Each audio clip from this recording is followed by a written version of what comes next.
dom de ver estradas onde eu vejo o fim.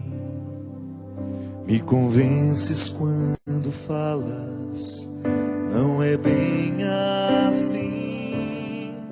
Se me esqueço, me recordas. Se eu não sei, me ensinas.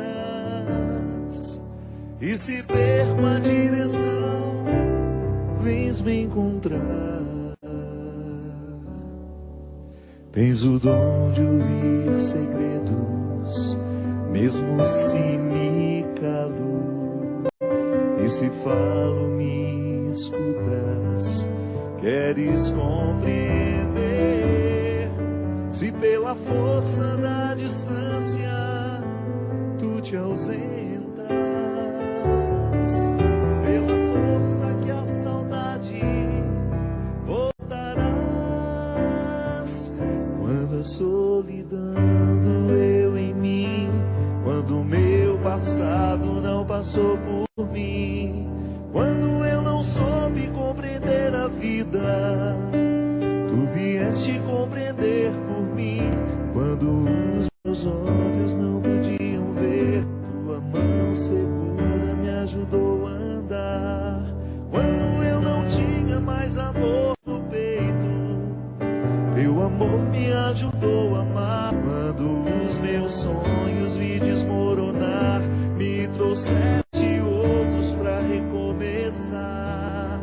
Quando me esqueci que era alguém na vida, teu amor veio me relembrar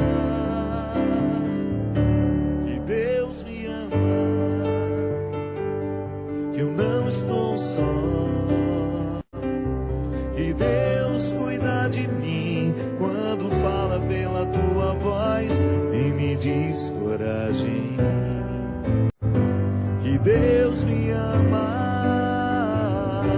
que eu não estou só, que Deus cuida de mim quando fala pela tua voz e me diz coragem.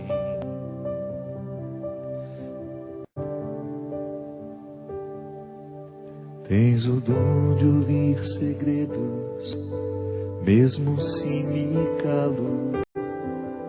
E se falo, me escutas, queres compreender. Se pela força da distância tu te ausentas,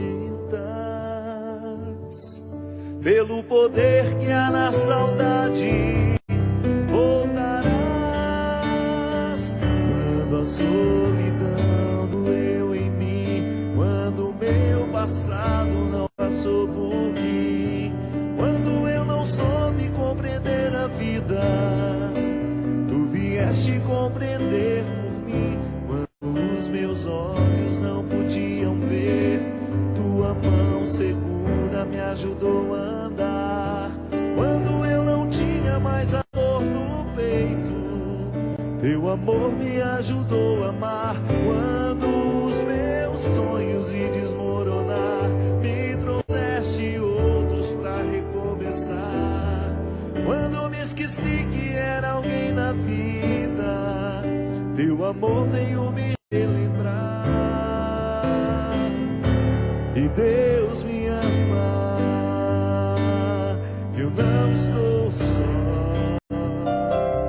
que Deus cuida de mim quando fala pela tua voz e me diz coragem, que Deus me ama, eu não estou só, que Deus cuida de mim quando fala pela tua voz e me diz coragem.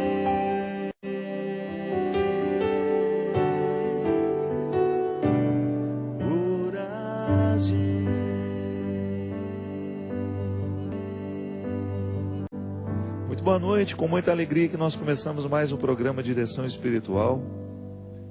Gosto de compreender a nossa experiência de Deus como uma experiência de ficar amigo dele, crescer na amizade, na cumplicidade. E aliás, para isso nós temos amigos, para nos ensinar que que isso é possível. É interessante a gente identificar que as experiências sobrenaturais só são possíveis àqueles que foram bem alimentados de experiências naturais.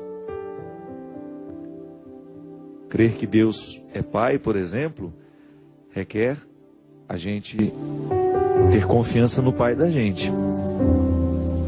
Porque senão essa frase, essa expressão não diz nada para nós.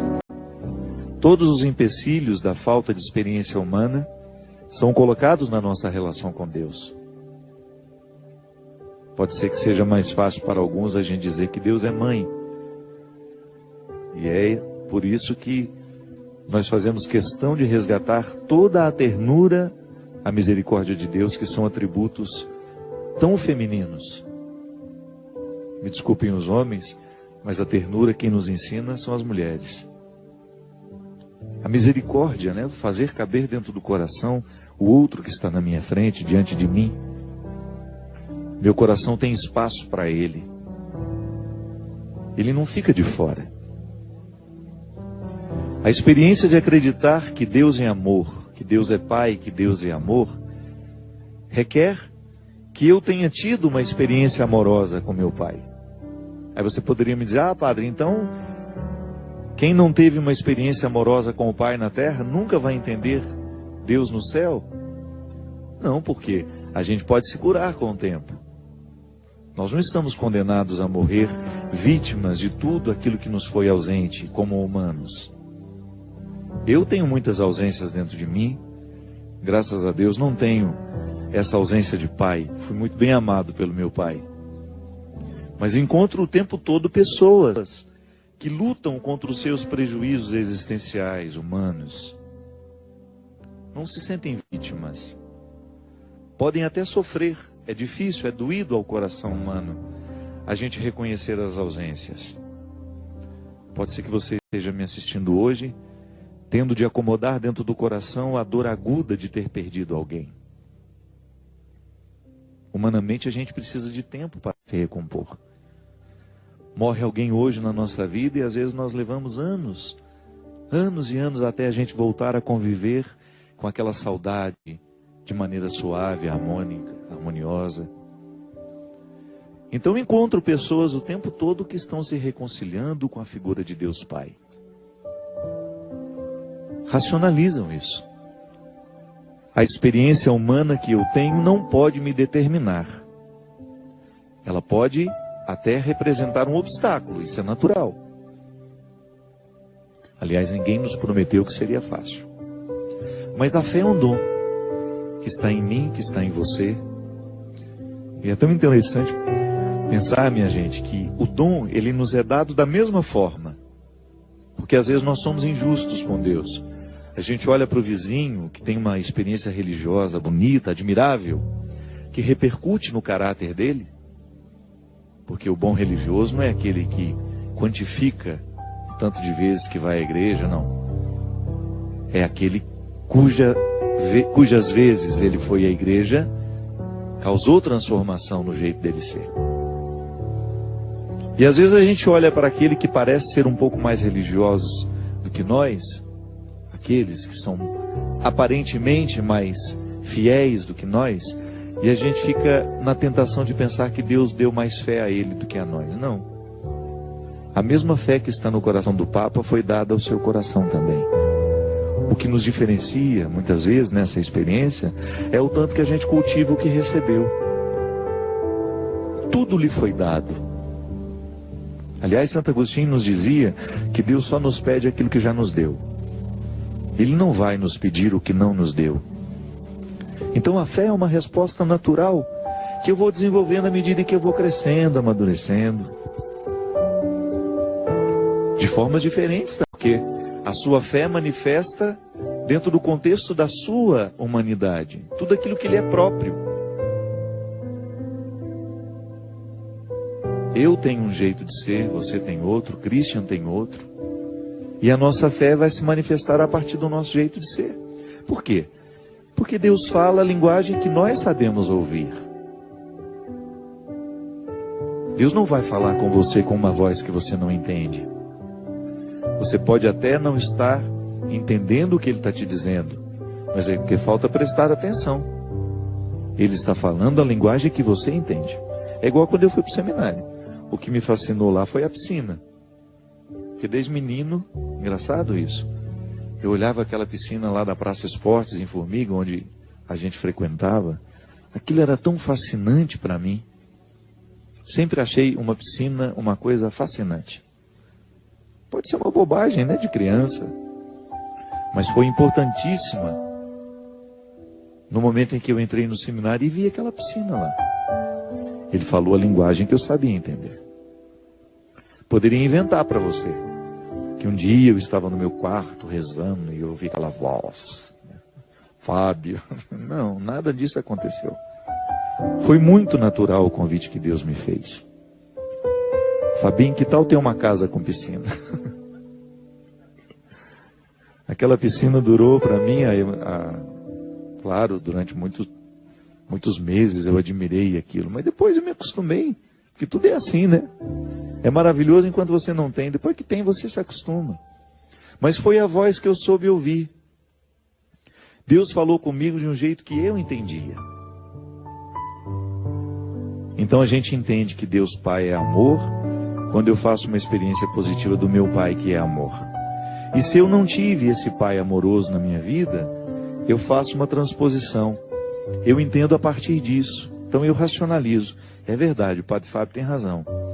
Muitas vezes as minhas dificuldades com Deus não são com Deus, são com meu Pai. E como eu chamo de Deus de Pai, eu transfiro automaticamente as dificuldades que eu tenho meu Pai para Deus. É uma terapia, né? Tomar consciência disso é terapêutico, porque te liberta. Jesus já dizia isso. Conhecereis a verdade e a verdade vos libertará. Minha gente, muitos dos fantasmas que vivem em nós, eles são alimentados justamente pela nossa ignorância. A ignorância, ela nos priva de sermos livres. De repente você começa hoje a pensar, será que a minha dificuldade com Deus não é com Ele? Será que a minha dificuldade é com meu Pai antes disso? Aí você vai mais livre para encontrar esse Deus, cujas dificuldades com seu Pai você projetou tudo nele.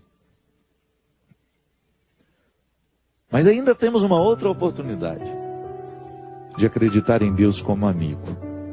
Como essa música aqui nos diz. Eu fiz essa música para uma amiga muito querida, a Adriana Arides. Um momento de sofrimento na vida dela, eu participando de maneira muito intensa daquele sofrimento. E de repente também tive um dia difícil, me lembro como se fosse hoje, lá no interior da Bahia, doente, uma diarreia, quase morrendo. Diarreia, vômito, aquele mal-estar, aquele cansaço, um calor que você não faz ideia.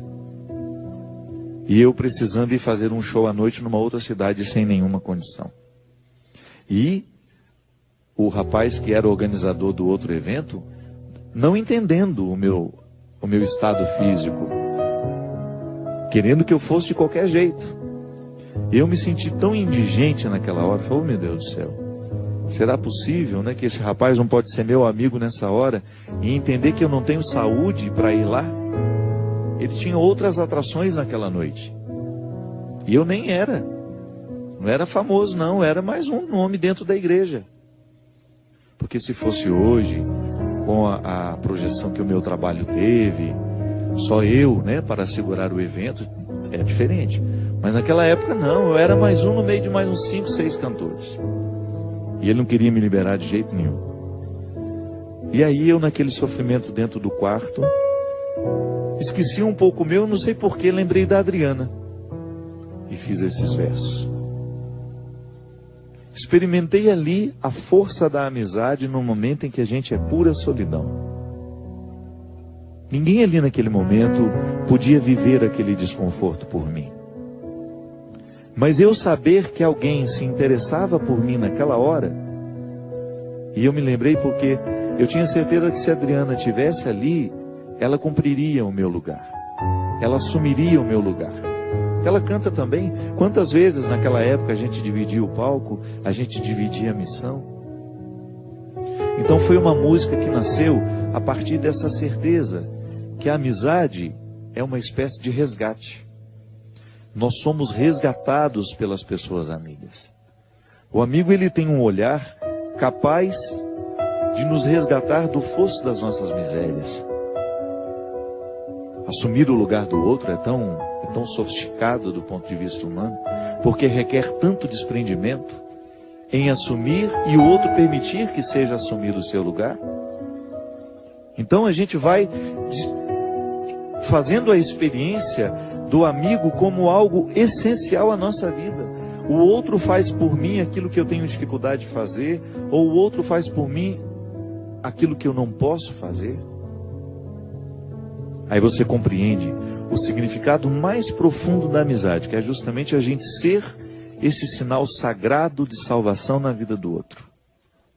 Hoje, minha gente, sobretudo por ser celibatário, por ter feito a opção de não me casar, de não estabelecer um vínculo estreito, emocional, sexual, afetivo com uma pessoa, eu tenho que elevar a categoria máxima a amizade na minha vida. Porque o padre, ele pode ser celibatário desde que ele ame e seja amado. O celibato só é possível às pessoas que se amam. As pessoas que amam e são amadas. As pessoas que não desistiram da sua vida afetiva, emocional e até mesmo da sua sexualidade. Porque eu não retiro a minha sexualidade para amar um amigo. Eu não retiro a minha sexualidade para desenvolver a minha missão. É tudo no mesmo pacote de inteireza, de dedicação. E é tão interessante quando eu identifico que eu estou conseguindo ser celibatário justamente por causa das amizades que eu tenho ao meu lado, que são os amigos que me fortalecem, são os amigos que me sustentam, que me dão condições de ser quem eu sou, de fazer o que eu faço, de viver a vida que eu vivo. O amigo é esse enviado de Deus na nossa história, que faz a diferença na palavra que nos diz, no olhar que nos dispensa, na cura que realiza em nós. Eu fico olhando nos evangelhos, e cada encontro que Jesus tem, esses encontros que são narrados, em que o evangelista faz questão de colocá-lo diante de uma pessoa, de um personagem. Vou pegar meus óculos aqui que eu estou meio cego. Você sempre identifica uma experiência de amizade, por mais breve que seja aquele encontro de Jesus com a pessoa. Aí você poderia dizer assim: ai padre, mas a amizade não é o cultivo, fruto de um tempo? Sim, também. Mas toda vez que você tem uma pessoa que interfere de maneira eficaz e profunda na sua vida, ela se torna seu amigo, ela se torna sua amiga. Por quê? Pode ser que você nunca mais vai encontrar-se aquela pessoa, mas o encontro foi fraterno e foi amigável. O que aconteceu ali nunca mais pode ser apagado. E é por isso que eu recebo com muito carinho, embora saiba diferenciar no meu dia a dia os amigos dos conhecidos, eu recebo com muito carinho e com muito respeito as pessoas que me encontram, às vezes no aeroporto, num outro lugar público, e me dizem que eu sou um grande amigo delas. Fico muito honrado mesmo, e eu acredito nessa possibilidade. Nós não temos essa amizade de ter o contato diário, de frequentar a casa um do outro, mas a gente tem a amizade que é esse vínculo maravilhoso que o Evangelho nos proporciona aqui toda quarta-feira, de estabelecer entre nós uma comunhão. Participo da sua vida. Você dá valor ao que eu estou dizendo. Você aceita ser guiada por mim aqui no programa Direção Espiritual. Assumo com muita responsabilidade essa oportunidade de passar pela sua vida da mesma maneira como Jesus passou pela vida do cego de Betsaida. O Evangelho nos diz assim, está em Marcos, capítulo 8, versículo 22. Chegaram a Betsaida e trouxeram-lhe um cego. Pediram-lhe que tocasse nele. Tomando o cego pela mão, levou-o para fora do povoado, cuspiu nos olhos dele, impôs-lhes as mãos e perguntou: estás vendo alguma coisa? Erguendo os olhos, o homem disse: estou vendo as pessoas como se fossem árvores andando. Jesus impôs de novo as mãos sobre os olhos e ele começou a enxergar perfeitamente. Ficou curado e era capaz de ver tudo claramente. Jesus despediu e disse-lhe: não entres no povoado. Veja bem, nessa experiência de amizade, Jesus proporciona a este homem a possibilidade de voltar a enxergar. Isso é tão significativo na nossa vida, minha gente, porque eu preciso o tempo todo passar pela experiência de quebrar as cegueiras que me impedem de ver o que realmente merece ser visto. Até na miudeza dos meus dias. Como eu corro o sério risco de dar atenção àquilo que pode esperar e deixar de fazer aquilo que não pode esperar. Muitas vezes fico cego pelo meu excesso de trabalho, por tantas outras coisas que vão tomando o meu tempo, e de repente alguém exerce na minha vida o mesmo papel que esse cego, que Jesus exerceu na vida do cego. Abre-lhe os olhos. Uma palavra tem o poder de abrir os olhos. E como tem? Quando essa palavra é verdadeiramente comprometida com a nossa felicidade, com a nossa alegria, quando essa palavra está de fato comprometida com o nosso bem, ela abre os nossos olhos. Ela faz mais que isso. Ela nos faz ver estradas que antes a gente não via sozinho. Quando os meus olhos não podiam ver, tua mão segura me ajudou a andar. Quando eu não tinha mais amor no peito, teu amor me ajudou a amar. Quando os meus sonhos vi desmoronar, me trouxeste outros para recomeçar. Quando me esqueci que era alguém na vida, teu amor veio me relembrar. O outro exerce na nossa vida um papel de nos dar aquilo que nós não estamos tendo sozinhos. Não se trata de viver por nós. Não. Não se trata de tornar-se aquele que vai, de alguma forma, nos levar eternamente nas costas. Não. Mas nos oferecer temporariamente aquilo que sozinhos nós não podemos ter. Mesmo porque a amizade não pode nos retirar a autonomia, né? A amizade saudável é aquela que o outro passa pela minha vida e depois vai viver o seu papel, vai viver o seu protagonismo e eu vivo o meu. Os papéis, a fraternidade não anula a minha responsabilidade de ser quem eu sou. O meu amigo fica ao meu lado para me ajudar a ser quem eu sou, mas não para ser por mim. Pode até temporariamente assumir o meu papel, para me dar um alívio, ou para me dar condições de ter o tempo da recuperação, mas o protagonismo continua sendo meu.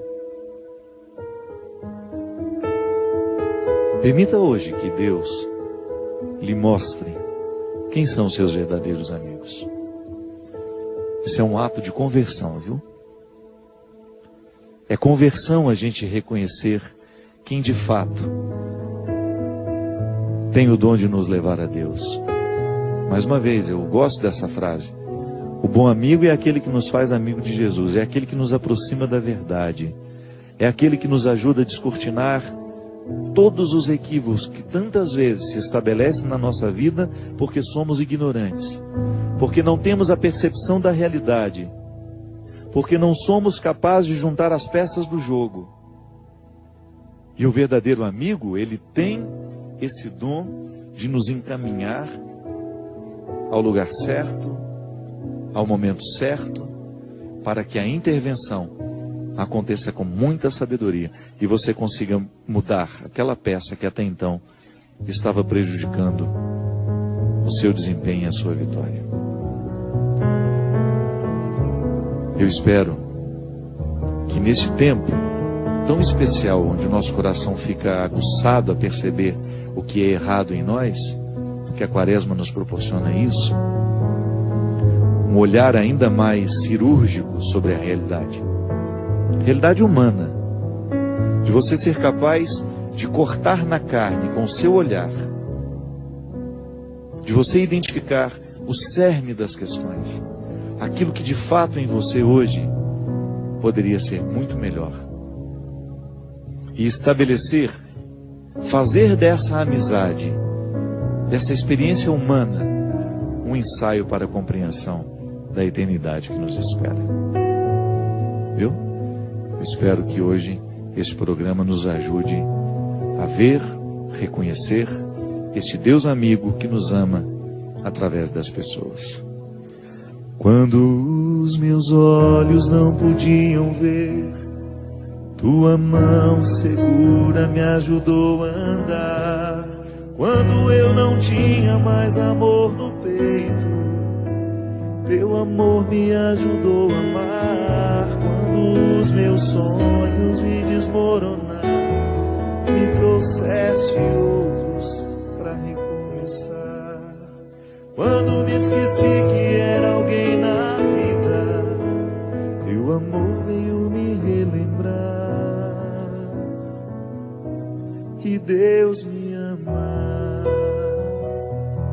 que eu não estou só, que Deus cuida de mim quando fala pela tua voz e me diz coragem. Que Deus me ama, que eu não estou só, que Deus cuida de mim quando fala pela tua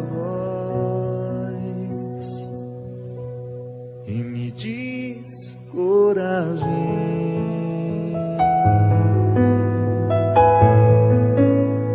A gente volta rapidinho com o programa Direção Espiritual. Estamos de volta com o programa Direção Espiritual. Muito obrigado a você que nos assiste, nos acompanha e que nos recomenda. Às vezes eu encontro pessoas que são verdadeiros divulgadores deste trabalho que nós realizamos aqui. Conhecem o programa, fazem uma experiência positiva dele e depois se tornam um natural divulgador. É assim que a gente cresce. A Canção Nova funciona assim. É assim que nós vamos alcançando os corações e tendo a oportunidade de levar Deus aqui nessa vasta programação, cada um com seu estilo, cada um à sua maneira, mas todos comprometidos com o mesmo objetivo, fazer o bem a alguém. Talvez você não saiba, mas a Canção Nova, além de todo esse trabalho de evangelização através dos meios de comunicação social, ela também realiza peregrinações. Nós vamos para vários lugares do mundo, em parceria com a Obra de Maria, santuários marianos, Terra Santa, a Polônia, território da Divina Misericórdia, né? Você terá a oportunidade de ir conosco, acompanhado por mim, numa peregrinação à Terra Santa dos dias 8 de maio até o dia 16. Você entre aqui no site que está, ou melhor, até o telefone fica melhor, né? Você já fala diretamente com alguém. A Canção Nova, em parceria com a Obra de Maria, está mantendo um câmbio do dólar muito abaixo do que nós estamos vendo nos noticiários hoje. Então essa viagem é possível. Nós passaremos por vários lugares importantes na vida de Jesus e também teremos a oportunidade única de viver um congresso de Pentecostes em Jerusalém, com presenças de pregadores renomados no mundo todo e com a nossa presença lá, fazendo com que este Pentecostes seja um novo tempo na nossa vida, um tempo de retomada, de conversão e também de acelerar a nossa amizade com Deus. É como a experiência do cego que retoma a vida e que começa a fazer uma nova leitura de si mesmo, eu posso dizer que aconteceu comigo há 4 anos em Jerusalém, neste mesmo encontro. Deus me fez um novo homem, um novo padre naquele dia de Pentecostes. E é por isso que eu tenho tanto carinho por esse evento, por esse acontecimento, e ficaria muito feliz se vocês nos acompanhassem lá na viagem, no congresso, e a gente pudesse viver junto. Então, se você quiser que eu seja o seu diretor espiritual nessa viagem, você vai ligar e você vai mencionar que você gostaria de estar no meu grupo. Eu recebi um e-mail aqui. Ô Christian, boa noite.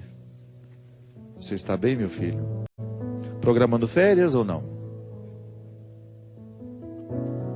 Vocês que nos acompanham sabem que de vez em quando o Christian se ausenta, né? Fica 3, 4 meses.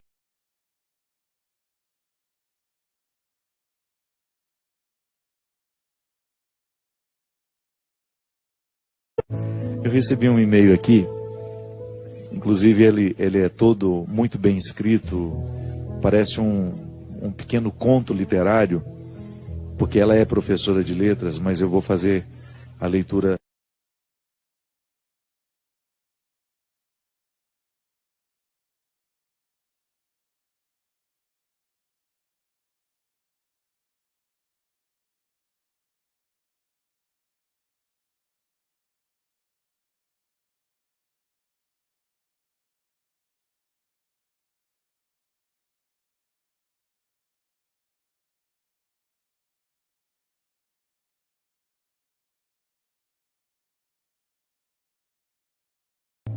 Porque faço um esforço diário de enxergar os meus alunos, de percebê-los, e posso dizer que amo demais tudo que faço. Mas um detalhe, eu não me amo como deveria. Meu pai era um alcoólatra e parece que estou herdando este mesmo problema dele. O vizinho do apartamento ao lado está rindo. De que será? Onde será que ele encontra tanta alegria? Eu não entendo. Um trago no cigarro, um gole na bebida e daqui a pouco o ritual. Não consigo dormir. Tenho conversado muito com Deus e fico tentando ouvir algo como: vou te livrar desse mal. Mas passa um dia, 2, depois, e eu aqui de novo. Um trago, um gole, o vizinho feliz e meu eterno silêncio. Espero, Padre, que este silêncio me traga respostas, porque as perguntas são muitas. E aí não ouço nada. Nem o vento me visita, mas ouço sim apenas uma voz: você não tem jeito, não tem solução. A oração do Pai Nosso nos diz: seja feita a vossa vontade. E eu entendi, Padre, que Deus já escolheu esse caminho para mim e que eu não posso negá-lo. Essa é a vontade dele. Tento interpretar diferente, mas meu curso de letras não me ajuda. Você vê uma pessoa inteligentíssima, né, fazendo uma leitura delicada da sua realidade, da sua situação. Minha filha, eu não sei seu nome, você não me disse, mas partilhou o coração de uma maneira muito livre. E eu entendo perfeitamente quando você diz que não se ama, porque o álcool, sobretudo quando ele está estabelecido na vida de uma pessoa, ele não é outra coisa senão a expressão da falta de amor próprio. Não começa assim. É que, na verdade, o vício não sabe conviver com o amor próprio. Eles não cabem na mesma sala. Eles não falam a mesma língua. Porque eles não lutam pelas mesmas questões. O vício, para se estabelecer numa pessoa, a primeira coisa que ele faz é minar a capacidade de decisão da pessoa. Ele retira a liberdade interior. O que é a liberdade interior que a gente tanto fala? Essa capacidade que você tem de dizer não a uma realidade que você reconhece nociva a você. Quando nós perdemos a capacidade de dizer não a uma realidade que nos destrói, é porque essa realidade já se tornou viciosa. Ela se estabelece dentro de nós como um poceiro que invade terras que não eram suas, mas passam a ser pelo tempo em que ele se estabelece ali. É o que nós chamamos de uso capião. Se eu entro dentro de um terreno que não é meu e começo a plantar, fazer ali a minha cultura, daqui a pouco eu entro na justiça e vou requerer o direito de que aquilo é meu. O vício não faz outra coisa na vida da pessoa. E a primeira coisa que o vício faz, ao retirar a capacidade que aquela pessoa tem de decidir por si mesma, é expulsar o amor próprio. Então eu lhe dou razão quando você diz que não se ama. É um sintoma natural de quem está administrando o problema do vício. Tenho o álcool muito próximo a mim. Tenho pessoas que amo, que enfrentam diariamente o problema do álcool. E eu sei muito bem que essa incapacidade de dizer não àquilo que é autodestrutivo é uma manifestação declarada da falta de amor. É que, na verdade, minha gente, o amor próprio, ele funciona como uma imunidade. Quando seus filhos são pequenos, você vai, leva ao posto, você faz toda a tabela de vacinação, porque você sabe que um vírus bobo pode matar um recém-nascido. Ele não tem imunidade ainda. O que é a imunidade? É a capacidade que o corpo tem de livrar-se das doenças. Os médicos nos dizem que todos os dias nós produzimos células cancerígenas. Mas que o sistema imunológico reconhece aquela célula e expulsa. Eu lembro quando eu era menino, a gente, ao estudar o sistema imunológico, na aula de biologia, a professora, para falar numa linguagem simples que nós poderíamos entender, ela dizia que era um exército de soldadinhos que iam à frente, capturando os vírus, as bactérias, tudo aquilo que pode ser nocivo à nossa vida, e expulsando, para que o que é nocivo não se estabeleça e não mate o saudável em nós. Quando o sistema imunológico está baixo, ele está sofrendo, quando ele não está com todas as suas possibilidades, as células cancerígenas ganham força dentro de nós. É por isso que os médicos dizem que hoje o câncer está muito associado também a estilo de vida. O estresse abaixa a nossa imunidade. A gente fica menos capaz de lutar pela saúde. Estranho isso, né? A gente vai, através da alimentação, da falta de atividade física, a gente vai fragilizando a saúde e o nosso sistema imunológico vai sofrendo. Quem tem afta, primeira coisa que a gente fala, baixou a imunidade, vem a afta, vem a herpes, vem a gripe, o resfriado. O amor próprio funciona na nossa vida emocional da mesma maneira como a imunidade na prevenção das doenças. Quando uma pessoa está com uma boa dose de amor próprio, quando ela administra diariamente esse zelo por si mesmo, por si mesma, essa pessoa vai pensar 2, 3 vezes antes de assumir um comportamento autodestrutivo. Isso vale até para os relacionamentos. Quantas pessoas você encontra pela vida com relacionamentos autodestrutivos, rendendo-se a um não amor, a um relacionamento de posse, mas porque ela está deixando de se amar, ela se rende àquele relacionamento. E é lamentável. Quando o amor próprio está em baixa, nós nos tornamos uma presa fácil para os vícios. O que eu te sugiro, minha filha? Primeira coisa, fortalecer-se. Você precisa ter uma vontade fortalecida. Santo Agostinho falava muito disso, da vida virtuosa. O que é a vida virtuosa?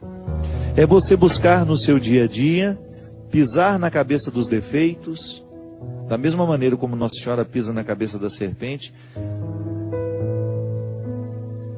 na representação da imagem que nós conhecemos, a Nossa Senhora das Graças, né? Que pisa na cabeça da serpente. Santo Agostinho sugere a vida virtuosa até mesmo para os ateus, porque ele aprendeu isso lá na filosofia antiga, num tempo em que esses escritos, essas sugestões filosóficas eram para ateus, mas também para aqueles que queriam ser cidadão. Eu quero ser um bom cidadão na minha cidade. Platão, Aristóteles já falavam disso. A vida virtuosa como aquela que organiza a vida social. Agostinho já está falando numa perspectiva cristã. Quando eu luto para viver uma vida virtuosa, eu naturalmente estou deixando de dar força ao pecado que gera o vício. Então a primeira coisa, minha filha, é você fortalecer a sua vontade. E você, a partir dessa vontade fortalecida, você buscar a superação do vício do álcool.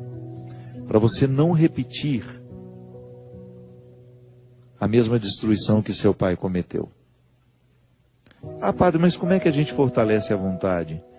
Cercando-se de coisas boas. Uma boa leitura, mudança de hábitos, cercando-se de pessoas que possam de fato contribuir com você. Tem tanta gente boa no mundo, eu sempre digo isso. Tanta gente especial no mundo, tanta gente brilhante do ponto de vista humano. Nessas ONGs, desses grupos de voluntariados, tanta gente especial ali. E nós muitas vezes fechados nos nossos mundos, cultivando pessoas que não nos agregam, que não nos edificam. Talvez você esteja necessitando dar uma olhada até nas suas amizades, né? É muito perigoso você identificar que no seu ciclo de amizades, isso é, de pessoas que exercem uma autoridade afetiva sobre você, estão aquelas que corroboram o seu vício.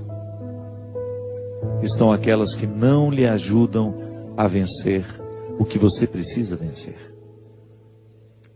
Rezo por você, minha filha. Quero que você tenha êxito, para que você tenha êxito na sua luta, para que você volte a se amar, que você redescubra o seu valor como pessoa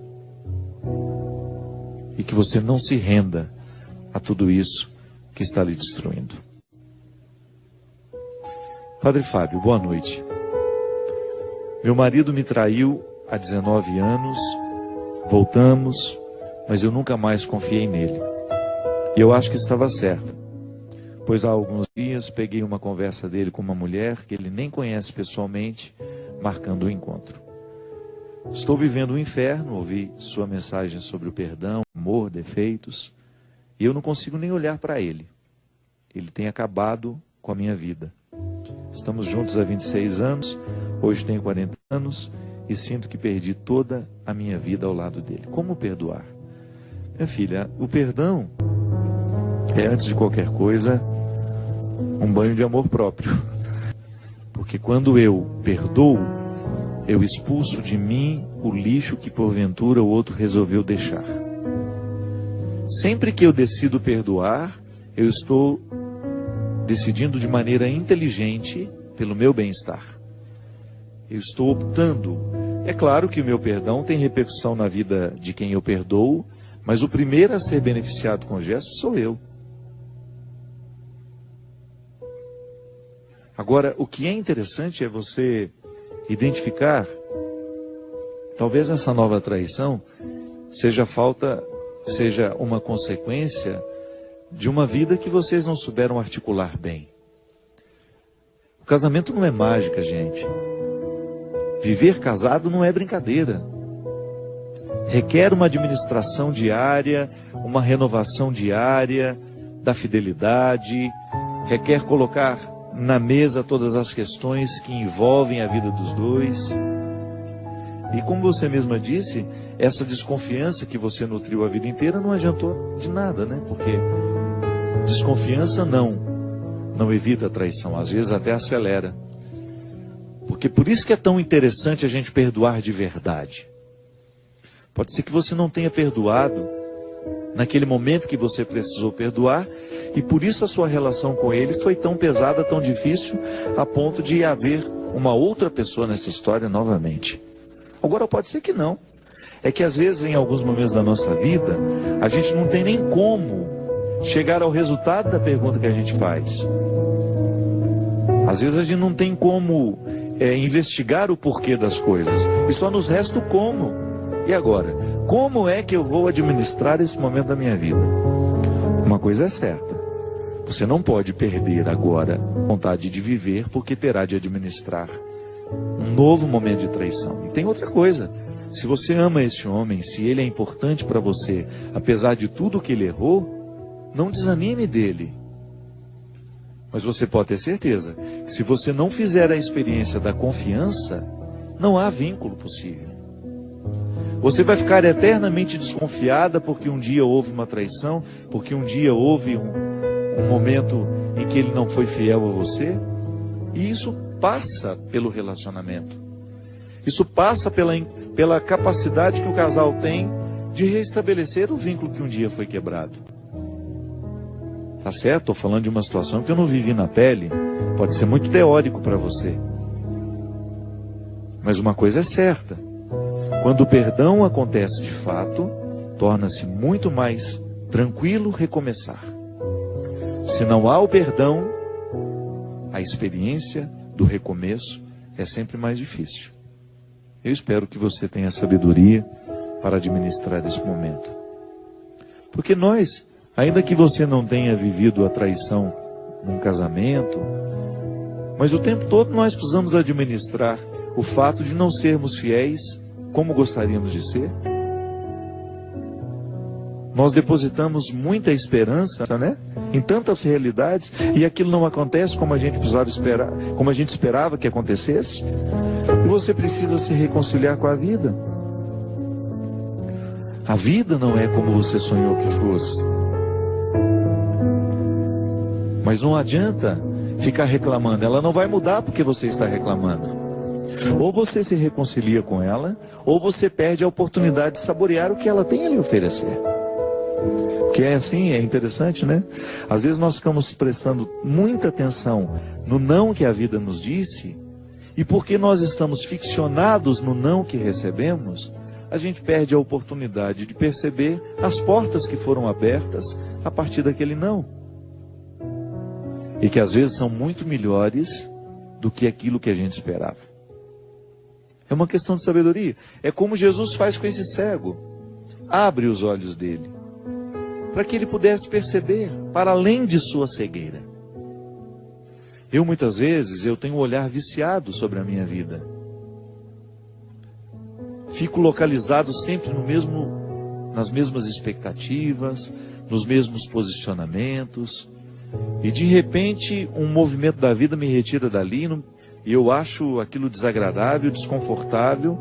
Mas se eu vivo o movimento de repente perceber que alguma coisa está saindo do meu controle, e eu espero com serenidade as coisas se ajeitarem, ou até mesmo vou ajeitando à medida que posso, de repente eu me surpreendo com algo que era muito melhor do que eu esperava. No não da vida, nós também encontramos possibilidades. E às vezes, muito mais significativas do que aquelas que nós já havíamos construído para aquele momento. É por isso que é bom a gente ter bons amigos do nosso lado. Porque são eles que nos ajudam a descobrir esses caminhos no meio do mato. Sim, porque dependendo da situação é como se nós estivéssemos no meio de uma selva. Fica tão difícil o entendimento. Uma morte, uma traição, como é o caso dessa moça, a perda de um emprego nesse momento de crise que o país atravessa, tantas seguranças que antes estavam garantidas, de repente não estão mais. E aí você até descobre o desconforto que o amor é insegurança o tempo todo. O simples fato de amar já nos coloca num contexto de insegurança. Ah, padre, mas o amor nos dá segurança? Dá, mas no avesso dele é pura insegurança. Medo de perder, medo de que vá embora, medo de que não aconteça como você esperava. Então, no meio dessa selva toda, a gente precisa ouvir, fazer bastante silêncio, prestar bastante atenção em nós, porque nós temos essa mania, né, de no momento da dificuldade, a gente não se ouve, a gente não presta atenção em nós mesmos. E não espere que Deus traga um recado de fora, viu? É por dentro que Ele fala. A voz de Deus não é uma voz que vem de fora, ela vem de dentro. E só escuta quem se cala. É na experiência de ficar quieto, a quietude será sempre uma oportunidade que Deus terá de falar conosco. Não espere que essa voz de Deus venha de fora. Ela irromperá em você.